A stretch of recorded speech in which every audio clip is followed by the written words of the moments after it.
Hi friends, ನಿಮ್ಮೆಲ್ಲರಿಗೂ ಕೂಡ ನಿಮ್ಮದೇ ಆಗಿರ್ತಕ್ಕಂಥ ಯೂಟ್ಯೂಬ್ ಚಾನಲ್ ಸ್ಟಡಿ ವಿತ್ ಪರಶುರಾಮ್ಗೆ ಸ್ವಾಗತ ಅಂತ ಹೇಳ್ತಾ 1/4/2026 ನಡೀತಕ್ಕಂಥ 9ನೇ ತರಗತಿ ಸಮಾಜ ವಿಜ್ಞಾನದಲ್ಲಿ ಒಂದು ಬ್ಲೂ ಪ್ರಿಂಟ್ ಆಧಾರಿತವಾಗಿರ್ತಕ್ಕಂಥ ಪ್ರಶ್ನೆ ಪತ್ರಿಕೆ ಇದೆ. ಮೋಸ್ಟ್ ಇಂಪಾರ್ಟೆಂಟ್ ಪ್ರಶ್ನೆಗಳು ರಿಪೀಟ್ ಆಗ್ತವೆ ಅಂತ ಹೇಳ್ತಾ 4 ಪ್ರಶ್ನೆ ಪತ್ರಿಕೆಗಳನ್ನು ಕೊಡ್ತೀವಿ. ಸೊ 4 ಪ್ರಶ್ನೆ ಪತ್ರಿಕೆಗಳಿಂದ ನಿಮಗೆ ಪ್ರಶ್ನೆಗಳು ಬಂದೇ ಬರ್ತವೆ. ಪ್ರಾಕ್ಟೀಸ್ ಮಾಡಿ ಚೆನ್ನಾಗಿ ಅಂತ ಹೇಳ್ತಾ ವಿಡಿಯೋನ ಲೈಕ್, ಶೇರ್ ಮತ್ತು ಸಬ್ಸ್ಕ್ರೈಬ್ ಮಾಡೋದನ್ನು ಮಾತ್ರ ಮರೆಯದಿರಿ. ಬನ್ನಿ ಹಾಗಾದರೆ ಈ ವಿಡಿಯೋವನ್ನು ಶುರು ಮಾಡೋಣ. ಫಸ್ಟ್ ಒನ್, ದಿಲ್ಲಿ ಇಲಾಹಿ ಹೊಸ ಧರ್ಮವನ್ನು ಸ್ಥಾಪಿಸಿದ ಮೊಘಲ್ ಚಕ್ರವರ್ತಿ ಅಂತ ಕೇಳಿದರೆ option A Akbar is the right answer. Second one, Young Italy ಪಕ್ಷವನ್ನು ಸ್ಥಾಪಿಸಿದವರು ಯಾರು ಅಂತ ಕೇಳಿದ್ದಾರೆ. ಸೊ ಯಂಗ್ ಇಟಲಿ ಪಕ್ಷವನ್ನು ಸ್ಥಾಪನೆ ಮಾಡಿರ್ತಕ್ಕಂಥವ್ರು ಯಾರಪ್ಪ ಅಂತಂದರೆ ಆಪ್ಷನ್ ಎ ಜೋಸೆಫ್ ಮ್ಯಾಜಿನಿ ಅಂತ ಬರ್ತದೆ. ಸೊ ಜೋಸೆಫ್ ಮ್ಯಾಜಿನಿ ಅಂತಕ್ಕಂಥದ್ದು ಸರಿಯಾದ ಉತ್ತರವನ್ನು ನೀವೇನು ಮಾಡಬೇಕಪ್ಪ ಅಂತಂದರೆ ಬರಿಬೇಕಾಗಿತ್ತು. ಇನ್ನು ಮುಂದಿನ ಪ್ರಶ್ನೆ ಇತ್ತು, ಗಡಿ ಭದ್ರತಾ ಪಡೆಯನ್ನು ಸ್ಥಾಪಿಸಿದ ವರ್ಷ ಅಂತ ಕೇಳಿದ್ದಾರೆ. ಸೊ ಗಡಿ ಭದ್ರತಾ ಪಡೆಯನ್ನು ಸ್ಥಾಪಿಸಿರ್ತಕ್ಕಂಥ ವರ್ಷ ಬಂದುಬಿಟ್ಟು 1965 ಅನ್ನೋದು ಸರಿಯಾಗಿರ್ತಕ್ಕಂಥ ಉತ್ತರ. ಇನ್ನು ನಗರ ಸಮುದಾಯದ ಪ್ರಮುಖ ಲಕ್ಷಣ ಏನು? ಸೊ ಸಾಮಾಜಿಕ ವೈವಿಧ್ಯತೆ ಅನ್ನೋದು ನಗರ ಸಮುದಾಯದ ಪ್ರಮುಖ ಲಕ್ಷಣಗಳಲ್ಲಿ ಬರ್ತದೆ. ಇನ್ನು ಛಾಯಾ ಭಗವತಿ ಜಲಪಾತ ಉಂಟು ಮಾಡಿದ ನದಿ ಯಾವುದು?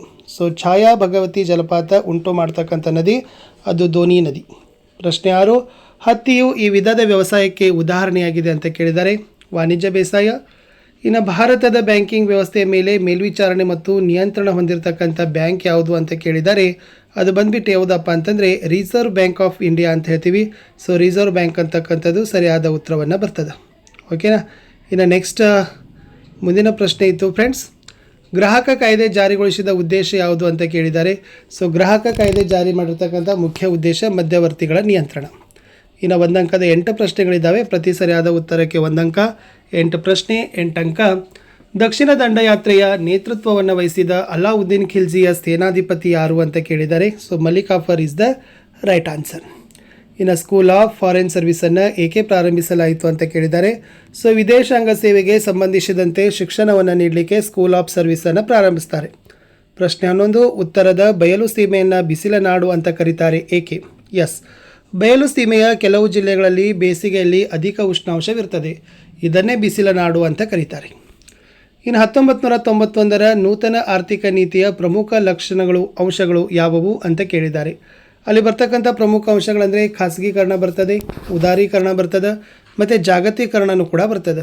ಇವೆಲ್ಲ ಏನಪ್ಪ ಅಂದ್ರೆ 1991ರ ನೂತನ ಆರ್ಥಿಕ ನೀತಿಯ ಮುಖ್ಯ ಅಂಶಗಳು. ಮುಂದಿನ ಪ್ರಶ್ನೆ, ಕಾರ್ಯವಿಭಜನೆ ಅಂದರೆ ಏನು?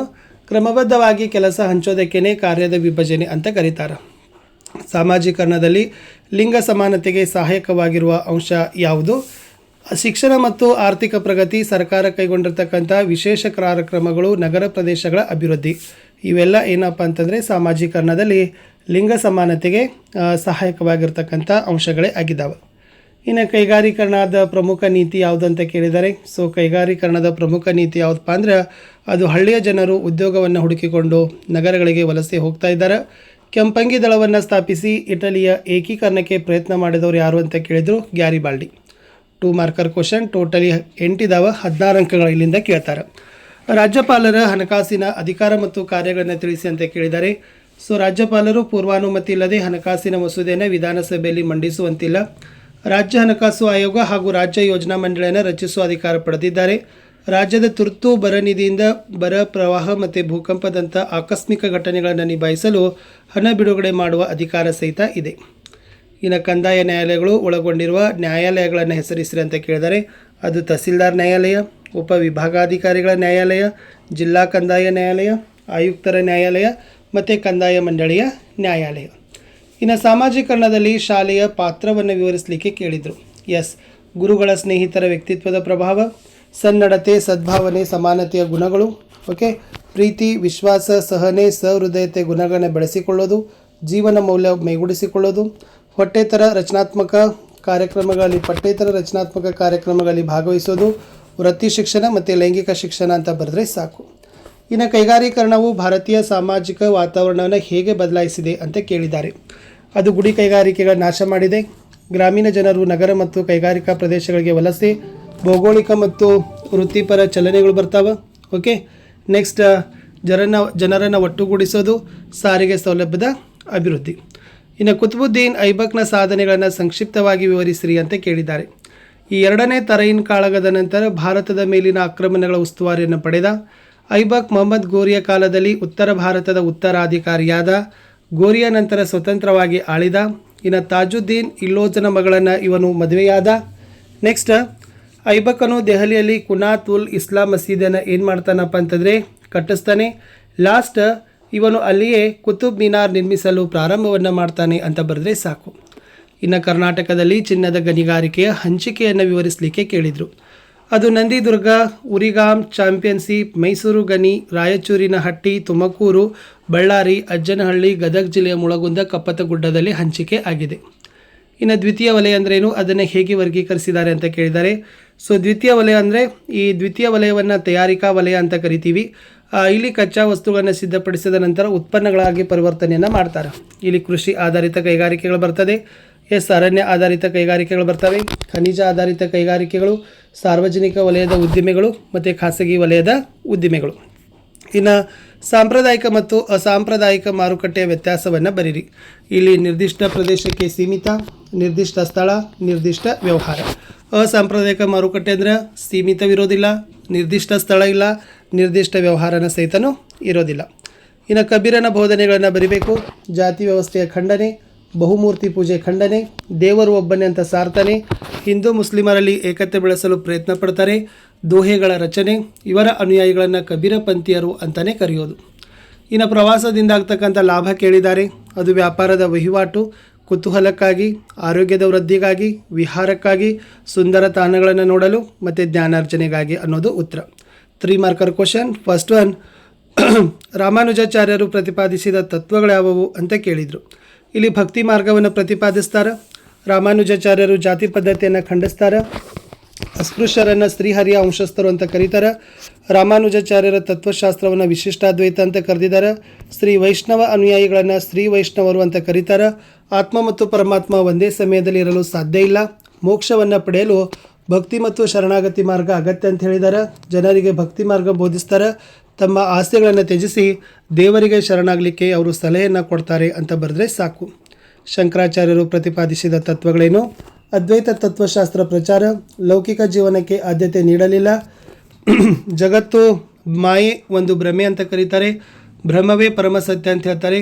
ಶಂಕರಾಚಾರ್ಯರ ಪ್ರಕಾರ ಆತ್ಮ ಮತ್ತು ಪರಮಾತ್ಮ ಇಬ್ಬರೂ ಒಬ್ಬರೇ, ಅಹಂ ಬ್ರಹ್ಮಾಸ್ಮಿ ಅಂತ ಹೇಳ್ತಾರೆ. ಶಂಕರಾಚಾರ್ಯರು ಜ್ಞಾನ ಮಾರ್ಗವನ್ನು ಬೋಧಿಸ್ತಾರೆ. ಶಂಕರಾಚಾರ್ಯರ ಪ್ರಕಾರ ದೇವರಿಗೆ ಯಾವುದೇ ಗುಣಗಳಿಲ್ಲ ಅಂತ ಬರೆದ್ರೆ ಸಾಕು. ಇನ್ನು ರಸ್ತೆ ಸಾರಿಗೆ ಪ್ರಾಮುಖ್ಯತೆ ಅಂತ ಕೇಳಿದರು. ಜನವಸತಿ ಸಂಪರ್ಕ, ಕಡಿಮೆ ವೆಚ್ಚ ನಿರ್ಮಾಣ, ಸರಕು ಸಾಗಾಣಿಕೆ, ಕಾಫಿ ಕೈಗಾರಿಕೆ, ವಾಣಿಜ್ಯದ ಪ್ರಗತಿ, ಸಾರಿಗೆ ಪಾತ್ರ, ಕಡಿಮೆ ವೆಚ್ಚದಲ್ಲಿ ರಸ್ತೆಗಳನ್ನು ಸುಲಭವಾಗಿ ಸಾಗಿಸಬಹುದು. ಆಮೇಲೆ ಪ್ರಯಾಣಿಕರು ಮತ್ತು ಸರಕುಗಳನ್ನು ರಾಜ್ಯದ ಮೂಲೆ ಮೂಲೆಗೂ ಸಾಗಿಸಬಹುದು. ರಸ್ತೆಗಳ ಅಭಿವೃದ್ಧಿ ರಾಜ್ಯದ ಕೃಷಿ, ಕೈಗಾರಿಕೆ, ಗಣಿಗಾರಿಕೆ ಮತ್ತು ವಾಣಿಜ್ಯೋದ್ಯಮಗಳ ಪ್ರಗತಿಯನ್ನು ನಿರ್ಧಾರವನ್ನು ಮಾಡ್ತದೆ. ಇನ್ನು ವ್ಯವಸಾಯದ ವಿಧಗಳನ್ನು ಕೇಳಿದರು. ಜೀವನಾಧಾರ ಬೇಸಾಯ, ನೀರಾವರಿ ಬೇಸಾಯ, ವನ ಬೇಸಾಯ, ಮಿಶ್ರ ಬೇಸಾಯ, ಸ್ಥಳಾಂತರ ಬೇಸಾಯ, ವಾಣಿಜ್ಯ ಬೇಸಾಯ ಮತ್ತು ನೆಡುತೋಪು ಬೇಸಾಯ.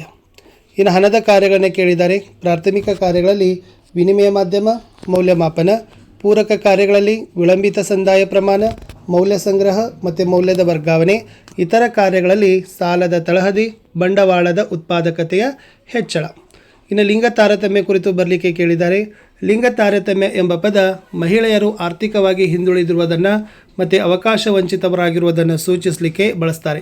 ಭಾರತದಲ್ಲಿ ಮಹಿಳೆಯರು ಮತ್ತು ಪುರುಷರ ನಡುವೆ ಬಹು ವ್ಯಾಪಕವಾದ ಅಸಮಾನತೆ ಇದೆ.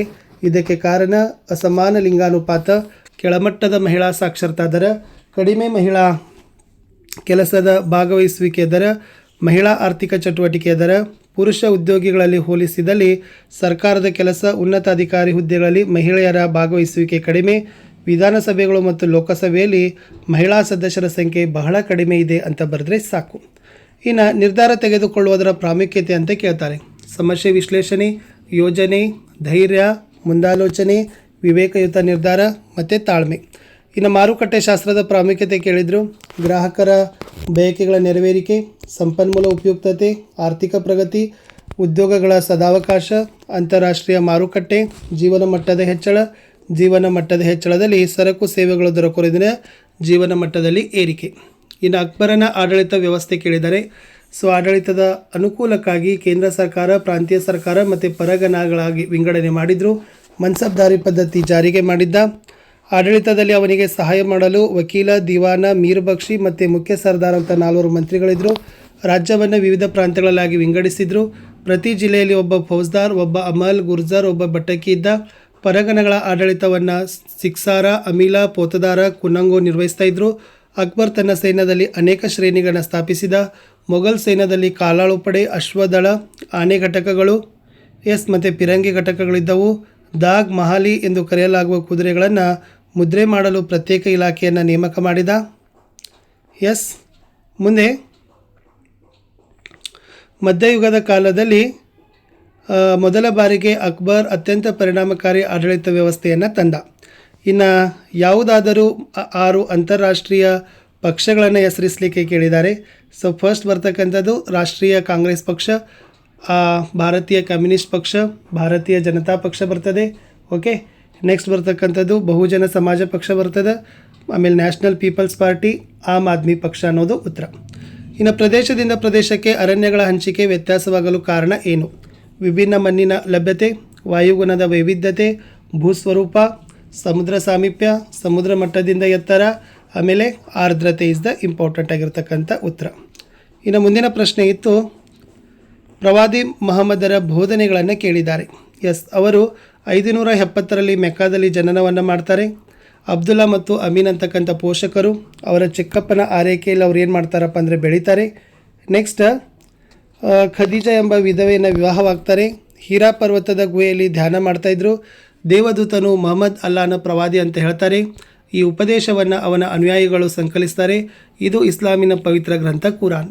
ಮೆಕ್ಕಾದ ಸಾಂಪ್ರದಾಯಿಕ ಸಮುದಾಯ ಪ್ರವಾದಿಯನ್ನು ವಿರೋಧಿಸಲು ಪ್ರಾರಂಭ. 622ರಲ್ಲಿ ಮೆಕ್ಕಾದಿಂದ ಮದೀನಾಕ್ಕೆ ಪ್ರಯಾಣ, ಹಿಜಿರಾಶಕ್ಕೆ ಪ್ರಾರಂಭ. ಆಮೇಲೆ ಕೆಲವು ವರ್ಷಗಳ ನಂತರ 632ರಲ್ಲಿ ತನ್ನ ದಾರಿಯನ್ನು ತಪ್ಪಿದ ಅಂಥದ್ದನ್ನು ಇತ್ತು. ಆಧುನಿಕ ಕಾಲದಲ್ಲಿ ವಿಭಕ್ತಿ ಕುಟುಂಬ ಹೆಚ್ಚಾಗಲು ಕಾರಣಗಳನ್ನು ಕೊಡಿ. ವೈಯಕ್ತಿಕತೆ, ಸ್ವಯಂ ತೃಪ್ತಿ, ಆಸ್ತಿ ಹಕ್ಕು, ಬದಲಾದ ಸಾಮಾಜಿಕ ಮೌಲ್ಯ, ಭೌಗೋಳಿಕ ಮತ್ತು ಸಾಮಾಜಿಕ ಸಂರಕ್ಷಣೆ, ವಿಜ್ಞಾನ ಮತ್ತು ತಂತ್ರಜ್ಞಾನದ ಅಭಿವೃದ್ಧಿ, ನಗರೀಕರಣ, ಕೈಗಾರೀಕರಣ, ಪ್ರಜಾಸತ್ತಾತ್ಮಕ ಮತ್ತು ಸಮಾನತೆಯ ತತ್ವಗಳು.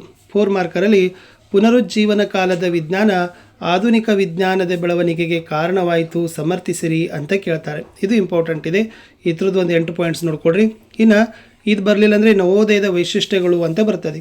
ಅದರಲ್ಲಿ ಮಾನವತಾವಾದ ಅಂತ ಬರ್ತದೆ, ವೈಚಾರಿಕತೆ, ಸೃಜನಶೀಲತೆ, ಪ್ರಾದೇಶಿಕ ಭಾಷೆ ಅಭಿವೃದ್ಧಿ, ಆರ್ಥಿಕ ಮತ್ತು ಸಾಮಾಜಿಕ ಜೀವನ ಬದಲಾವಣೆ, ಸಾಮಾಜಿಕ ಸಂಬಂಧಗಳಲ್ಲಿ ಮೂಲಭೂತ ಬದಲಾವಣೆಗಳ ಸಂಭವ. ಪುನರುಜ್ಜೀವನದ ಮುಖ್ಯ ಲಕ್ಷಣ ಏನಪ್ಪ ಅಂದರೆ ಆ ಜನರು ಶ್ರೇಷ್ಠ ಸಂಸ್ಕೃತಿಯಲ್ಲಿ ತೋರಿಸಿರುವ ಆಸಕ್ತಿ ಮತ್ತು ಅದನ್ನು ಬೆಳೆಸುವ ಬಯಕೆ. ಇನ್ನು ಸ್ವತಂತ್ರ ಚಿಂತನೆ, ವಿವೇಚನೆ ಮತ್ತು ಕುತೂಹಲ ಕೂಡ ಬರ್ತದೆ. ಇನ್ನು ಕೈಗಾರಿಕೆಗಳ ಸ್ಥಾನೀಕರಣಕ್ಕೆ ಅಗತ್ಯವಾದ ಅಂಶಗಳನ್ನು ಕೇಳಿದರು. ಸೂಕ್ತ ವಾಯುಗುಣ, ನೀರಿನ ಪೂರೈಕೆ, ಸಾರಿಗೆ ವ್ಯವಸ್ಥೆ, ಕಾರ್ಮಿಕರ ಲಭ್ಯತೆ, ವಿಶಾಲ ಮಾರುಕಟ್ಟೆ, ತಂತ್ರಜ್ಞಾನ, ಕಚ್ಚಾ ವಸ್ತುಗಳ ಲಭ್ಯತೆ, ಆಮೇಲೆ ಬಂದರು ಸೌಲಭ್ಯ. ಇನ್ನು ಕೈಗಾರೀಕರಣ ಇಲ್ಲವೇ ವಿನಾಶ ಅಂತಕ್ಕಂಥ ಹೇಳಿಕೆಯನ್ನು ಸಮರ್ಥಿಸಿದರು. ಇದನ್ನು ಕೂಡ ಕೊಟ್ಟಿದ್ದೀನಿ, ಅದನ್ನು ಕೂಡ ನೋಡ್ಕೊಡ್ರಿ. ಸಾಹಿತ್ಯ ಕ್ಷೇತ್ರಕ್ಕೆ ವಿಜಯನಗರ ಅರಸರ ಕೊಡುಗೆಗಳು ಮುಖ್ಯವಾಗಿ ರತ್ನಾಕರಣ ಭರತೇಶ ವೈಭವ, ಚಾಮರಸನ ಪ್ರಭುಲಿಂಗ ಲೀಲೆ, ಕುಮಾರವ್ಯಾಸನ ಕರ್ನಾಟ ಭಾರತ ಕಥಾಮಂಜರಿ, ಭೀಮಕವಿಯ ಬಸವ ಪುರಾಣ, ಲಕ್ಕನ್ನ ದಂಡೇಶನ ಶಿವತತ್ವ ಚಿಂತಾಮಣಿ, ಪುರಂದರದಾಸ, ಕನಕದಾಸ, ಶ್ರೀಪಾದರಾಯ, ವಿದ್ಯಾರಣ್ಯರ ಶಂಕರ ವಿಜಯ, ಸಾಯನಾಚಾರ್ಯರ ವೇದಾರ್ಥ ಪ್ರಕಾಶ, ಗಂಗಾದೇವಿಯ ಮಧುರಾ ವಿಜಯ. ಇನ್ನು ಪೌರ ಪಾಲಿಸಬೇಕಾದ ಕರ್ತವ್ಯಗಳನ್ನು ಕೊಟ್ಟಿತ್ತು. ಸೊ ಇದು ಕೂಡ ಇಂಪಾರ್ಟೆಂಟ್. ಚೆನ್ನಾಗಿ ನೋಡಿ, ಒಂದು 8 ಕರ್ತವ್ಯಗಳನ್ನ ಬರೀಬೇಕು. ಲಾಸ್ಟ್ ನಿಮಗೆ ಕರ್ನಾಟಕದ ನಕ್ಷೆಯಲ್ಲಿ ಕೇಳಿದರು. ಇಲ್ಲಿ ಆಲ್ರೆಡಿ ಸ್ಥಳ ಕೊಟ್ಟಿತ್ತು. ನವಮಂಗಳೂರು, ಕುದುರೆಮುಖ, ಕೃಷ್ಣಾ ನದಿ, ರಾಯಚೂರು, ಮಹಾತ್ಮ ಗಾಂಧಿ ಜಲ ವಿದ್ಯುತ್ ಕೇಂದ್ರ, ಕರ್ನಾಟಕದ ಮ್ಯಾಂಚೆಸ್ಟರ್, ಕರ್ನಾಟಕದ ಸಿಲಿಕಾನ್ ಕಣಿವೆ. ಇಷ್ಟು ನೋಡಿದರೆ ಸಾಕು ಅಂತ ಹೇಳ್ತಾ ಸಿಗ್ತೀನಿ ಇನ್ನೊಂದು ಪ್ರಶ್ನೆ ಪತ್ರಿಕೆಯೊಂದಿಗೆ. ಅಂಟಿಲ್ ಟೇಕ್ ಕೇರ್, ಬಾಯ್.